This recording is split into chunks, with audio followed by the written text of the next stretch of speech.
Welcome back to our 5-lesson series on the problems Aeroseal solves or prevents. In our last lesson, we started examining humidity comfort complaints, focusing on how duct leakage makes many houses too humid in the summer. I shared the daily dampness delivery service analogy to explain how duct leakage causes summer humidity problems. Today, we'll finish up our discussion on summer humidity, then take a look at how duct leakage often also makes houses too dry in the winter. All that when we come back.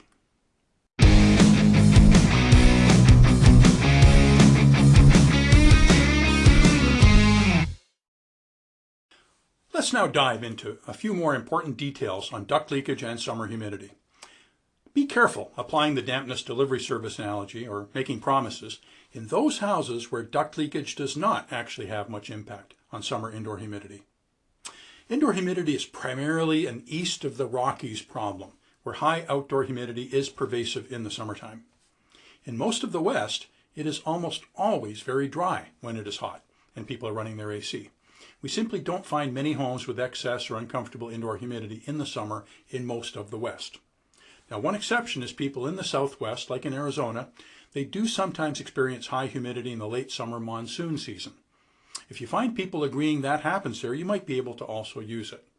Another rare situation in the West could be a house over a very damp crawl space.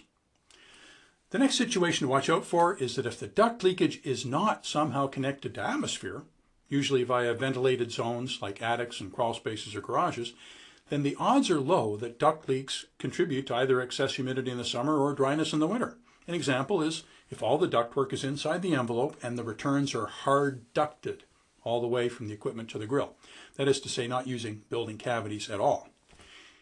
If in such a house the return system does use building cavities, like most basement-style houses, they almost always do suck some outside air in from the attic through leaky top plates or sideways from exterior walls into floor cavities. It can be very significant if there's missing blocking or headers, but usually this kind of return leakage won't be quite as impactful on humidity as if the ducts are actually outside the conditioned space.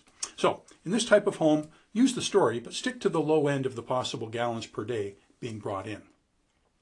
A final caution is that the beneficial effect of Aeroseal on humidity, either summer or winter, could be close to zero if it's a basement-style house and you seal only the supply side. Even though sealing some building cavity returns can be a challenge, we do recommend offering it and doing it, as we'll discuss more later in this section and also in Section 8. Now, let's rewind the call a bit, back closer to the beginning, the discovery and inspection stages of your visit. How can you learn if a given customer either has or feels they have excess summer humidity? Well, sometimes extreme summertime indoor humidity has visible symptoms. Sweating sealing supply diffusers is a very common one. Some houses are so chronically humid in the summer that mold can be seen growing, either on the building surfaces or on possessions, like these moldy shoes in a closet. Chronic measured relative humidity over about 70% is a real mold concern. For maximum comfort, we like to see below 50% relative humidity. In most homes, though, to uncover high humidity concerns, you need to ask smart questions, get people talking, and really listen. I'll give you some more tips in Section 4. Be alert for the words sticky or clammy feeling. Here are some of the comfort complaints related to high summer humidity, which could be caused by leaky ducts. They say they go to bed and the house is comfortable, but they wake up in the early morning sweating. A variation is they say they have to constantly fiddle with the thermostat. They don't realize it, but the humidity is bouncing around. They try to compensate by changing the setting. Another common symptom is they say they keep their house temperature at a level they think should be comfortable, say 72 degrees, but they're still not always comfortable. Now, faced with this, many homeowners will reduce thermostat settings to a very low temperature in the summer to try to compensate for the high humidity. We routinely find people in humid areas keeping their houses below 68 degrees.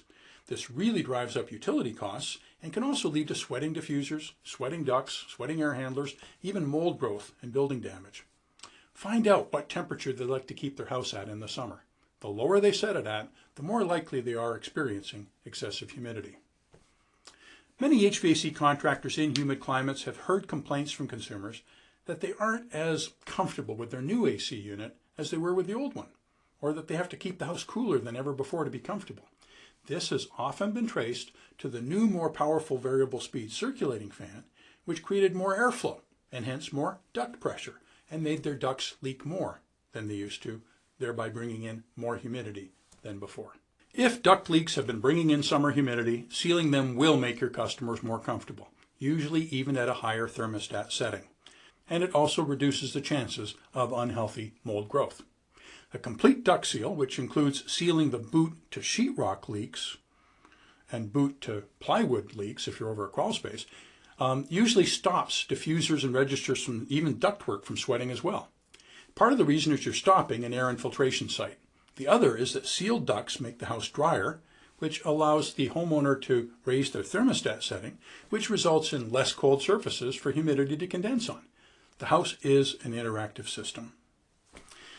While Aeroseal should be a key part of summertime indoor humidity control, since it addresses a big root cause of that moisture, don't forget there are many other factors to consider as well. Proper equipment sizing, dealing with dirt floor crawl spaces, excessive building envelope leakage, and not running the indoor fan all the time, and so on. Leaky ducts make many houses too humid in the summer. The opposite situation usually happens in the winter. Whether in the east or west, many houses are way too dry during really cold weather. When the air is very dry, evaporation from our skin is significantly increased. This cools the body. That's a good thing in the summer, but it's a bad thing in the winter when we're trying to stay warm. People end up just feeling cold when their humidity is low in the winter. So, what makes houses dry in the winter? The fundamental cause is that cold outdoor air is dry. When air exchange happens, the indoor air can get as dry as the Sahara Desert. That dry air comes into every house because of house leakage, air infiltration, and often also because of duct leakage. So if the ducts were leaking to outside, in a cold climate, east or west, sealing duct leaks will raise indoor winter humidity. That increases comfort and health. Any customer who is either a candidate for a humidifier or already has one is also likely a candidate for Aeroseal. In closing, there's one situation where duct leakage can contribute to a house being too humid in the winter instead of too dry. Can you guess what it is? I already mentioned it in passing earlier. If a crawl space is damp, typically because of exposed earth and poor drainage, the crawl space air can be humid even in winter, especially if they close their crawl space vents in the fall. So the house may have too much humidity in winter, and a common sign of that is a lot of sweating on the inside of their windows in cold weather. Duct leakage may be a cause if it's sucking in humidity from that crawl space. In our next lesson, we'll review the many ways duct leakage hurts IAQ, indoor air quality, and wastes money.